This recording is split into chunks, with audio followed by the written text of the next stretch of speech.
Hello and welcome to another 4th level fighter first glimpse or first glance, I forget what I call it, video. I just took delivery of 2 games. I'm going to show both of them separate videos. First one, this was a Kickstarter, Tales of the Old West. And I got the core book, I got the GM screen, you can see the nice reflection from my circle light, and I got the dice. This was on Kickstarter, I want to say about a year ago. Super excited for this one. I really like Western themes, and I really like the Year Zero engine, which is what this one uses. That is the same engine that Free League uses for games like Vaesen or Forbidden Lands, and similar to Blade Runner, Twilight 2000. Basically, it's a dice pool, and you're trying to get sixes, is what you're going for. This is how that works. So let's crack the cellophane and take a look. I don't recall what my pledge was on Kickstarter. I know it was for like everything, and they're supposed to have a Foundry module for this, a Foundry system and module, which will be fantastic.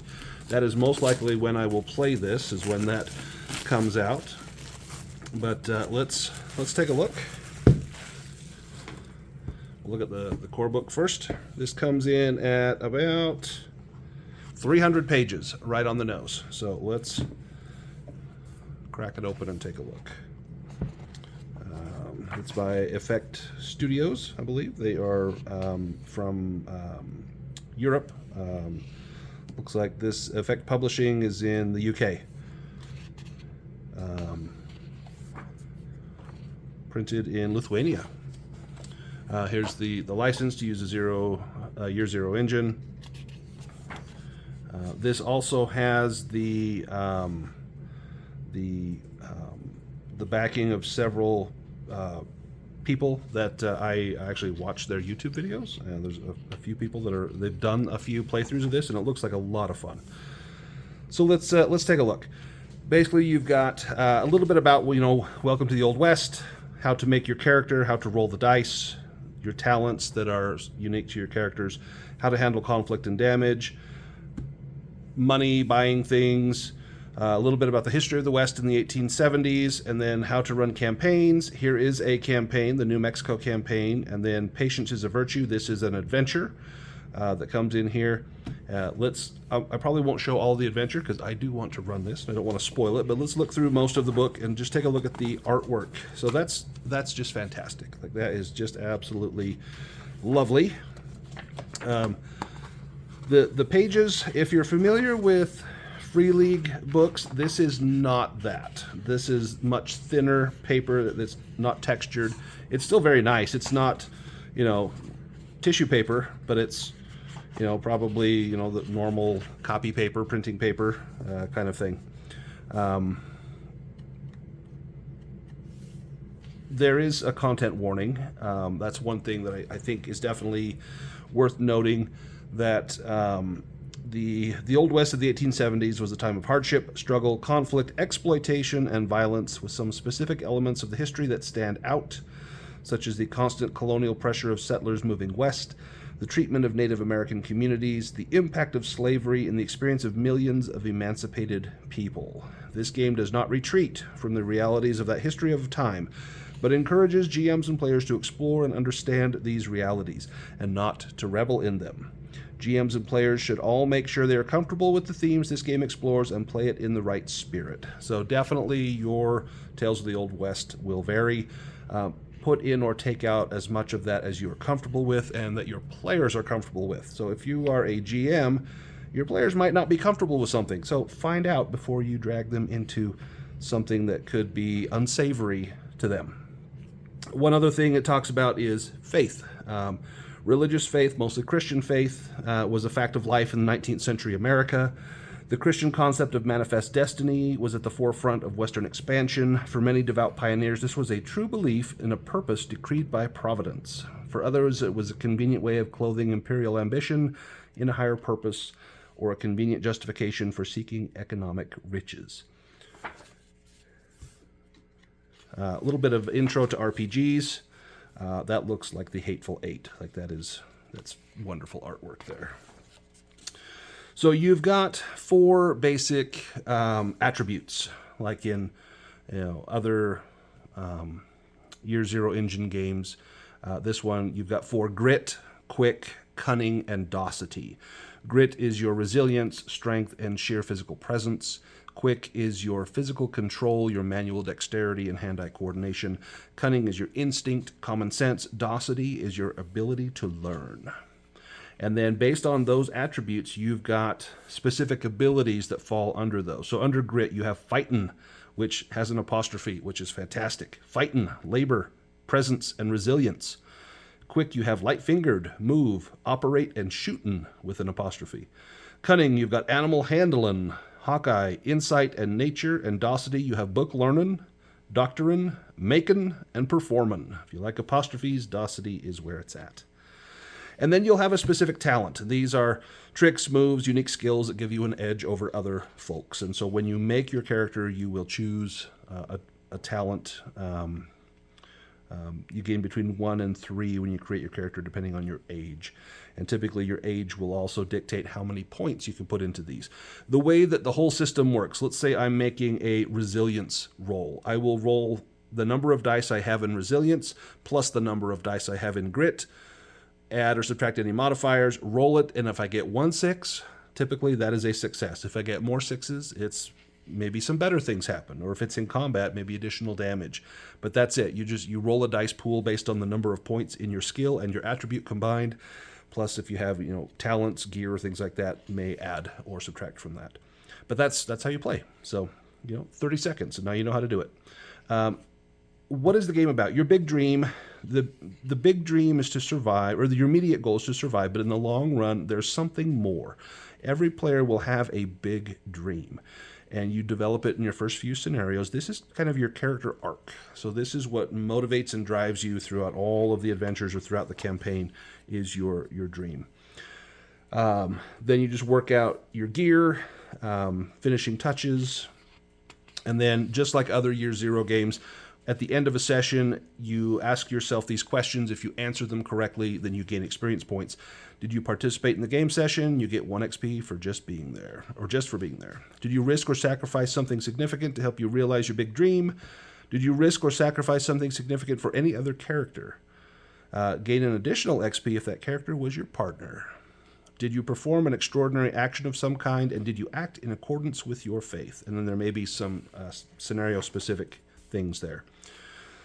So then here we go through, you may have group concepts. So for your party, you may be lawmen and bounty hunters. You may be outlaws. You could be ranchers, farmers, business owners, vaqueros and cowboys, mountain folk, etc.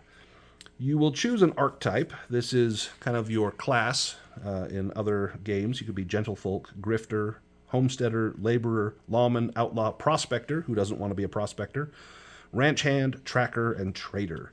And then here you choose your age, and you get a number of points and talents depending on what your age is. And then this will go over each individual class. If you're gentlefolk, it kind of gives you starting skills and then tells you about, your faith and, some sample big dreams, things like that. We've got all the other skills here. Fantastic artwork in here, too. We've got looks like 2 ribbon bookmarks, which I always love having those in here. And then rolling the bones, this will be the system. It talks about dice pool, 6 means success. Stunts, if you get any additional 6s, you can perform a stunt, which could be extra damage or the chance to critically injure an enemy, or it could be to force an opponent to move, to fall or drop something, craft something of exceptional beauty, etc. There is a thing in here in the Year Zero engine called pushing your roll. You can re-roll, but you may take consequences. So when you push your dice, it says here you can rely on your faith and push your roll, which means to re-roll your dice. You would normally only push a roll if you'd failed it, but you can push any roll to try and get more successes, for example. To push your roll, you re-roll all of your dice except those showing a result of 6, and any trouble dice that are showing a 1. And the trouble dice are something specific. In fact, I purchased the set of trouble dice right here, which they've got, instead of a 1, there's the skull on there. Does this mention earlier trouble? Yeah, so a result of 1 on any of your trouble dice could be bad news. This only applies if you push your roll. So if you push your roll, you cannot roll 6s or re-roll 6s or 1s. You keep this because you need 6s, and any result of 1 on the trouble dice may prove troublesome. And so then to push your roll will cost you 1 faith point, and you can push each roll only once. You start with 4 faith points at the beginning of each scenario, and you can earn faith during play, and it can be carried over. So you have a limited number of times that you can push your rolls. In other Year Zero games, you may take damage or conditions or things like that. And then you can also buy off trouble with faith. You can spend your faith points to get rid of some of those 1s on your rolls. But then if you have a couple of trouble dice came up, maybe you pushed it and you had 2 of them, you roll a d6 and maybe I get a 4. You're badly shaken by the turn of events. You suffer trouble on a roll of 1 or 2 until the end of the scene. So consequences that come into play by pushing rolls. But you don't ask, you don't get. Ways that you could modify the roll: you may roll additional dice or take away certain dice. Gear may give you an improved chance of success. And then it talks about faith. I'm not going to go through all of these rules, but just here's the things that you can use to improve your faith, reduce your faith. Here's the different abilities: fighting, labor, grit, or not grit. Sorry. Shooting, operate, animal handling, things like that. All the skills here. Then we get to talents. These are specific to, here's just a couple examples: Bronkbuster, Cold-Blooded, Bowyer, Bowmaster, Born in the Saddle, Fast Shooter. Just things that would give you a chance to create the character that you want, some specializations, make them unique. Conflict and damage. This talks about how to do combat, about an initiative. Normally in Year Zero engines, there's a deck of initiative cards. This says just grab a deck of normal playing cards, remove the jokers, and then you draw cards. And aces are high, always act first, then kings, queens, jacks, so on and so on. If 2 or more players draw the same card, you act in seniority of the suit. Spades are first, then hearts, then diamonds, then clubs. Alternatively, just get a deck of cards numbered 1 to 10 and draw those. So I just house ruled that to make it easy for myself, but if you want to do the whole deck of cards and remember what's what, you can do that as well. You've got a slow action and a fast action on your turn. So this would be like Vaesen is very much like this. You have 2 actions: a slow one, which would be like an attack or something big, and then a fast action can be like to dodge. Yeah, here's dodge, or parry, things like that. This will talk about all the different actions, any modifications, based on range, or if they're large or small. Then you get into damage, critical injuries, a coup de grace. Here's the critical injury tables. Dynamite and explosions. Okay, this game just went up a notch. Here's poisons, drowning. Life in the Old West talks about money, capital, salaries for different positions, business types, property and land. Just random tables for what your land might be, where it might be located. Goes over your reputation score. What are you known for? Here's Grandpa Willie. Grandpa Willie goes to work. Specialized gear.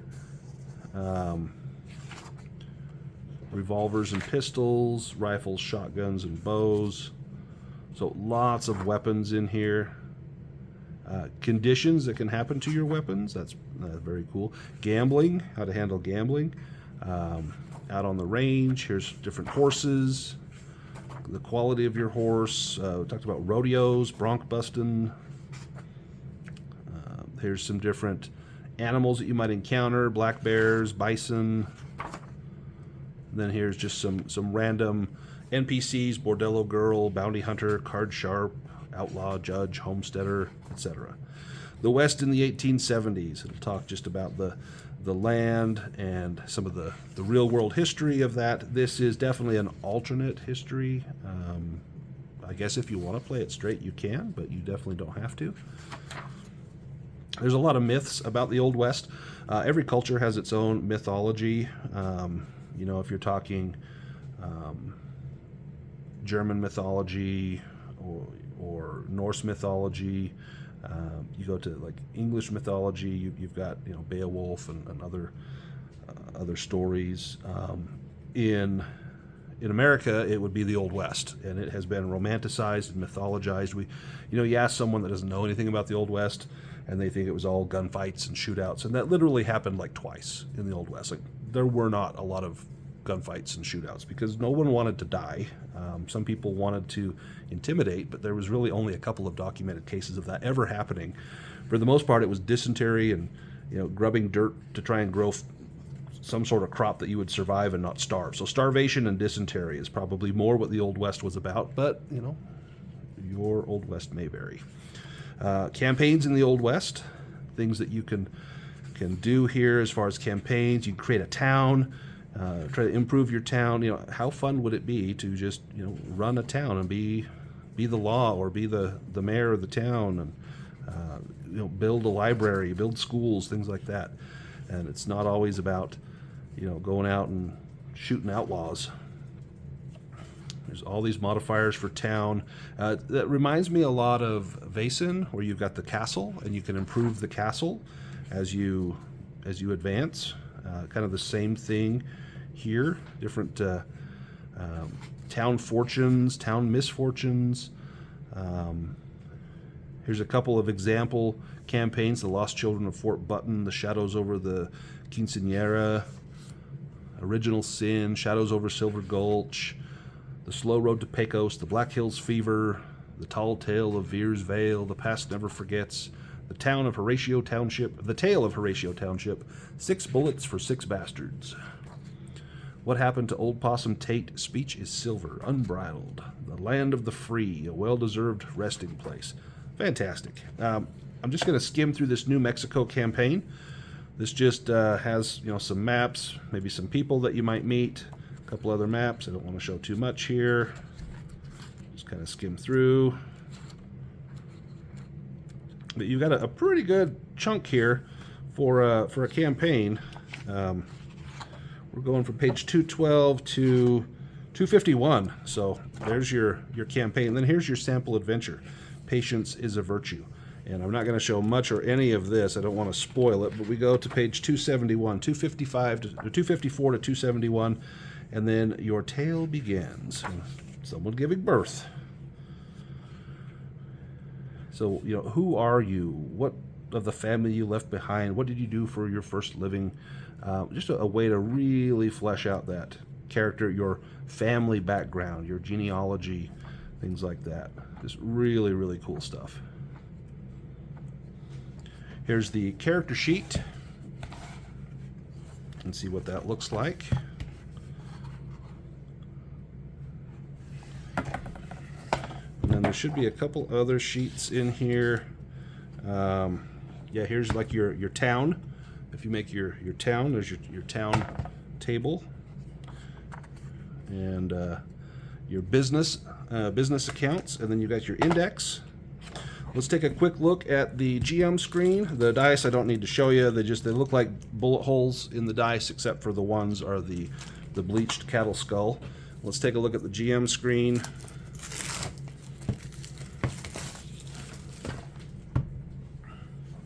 Great artwork on this. And it's like a threefold GM screen. You've got critical injury tables. You've got trouble outcome tables, physical and mental. Then you've got, looks like it's basically all critical stuff, critical effect things that could happen on here. These are, I assume, the tables that you will consult most frequently. So let's get that put back in place. Now, how's this go? Nope. There we go. Just like that. Excellent. So this is Tales of the Old West. Can't wait to run this.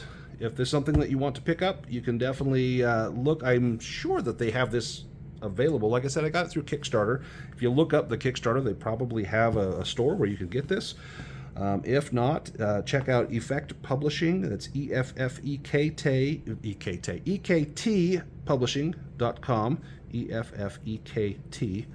And check it out. Thanks for watching.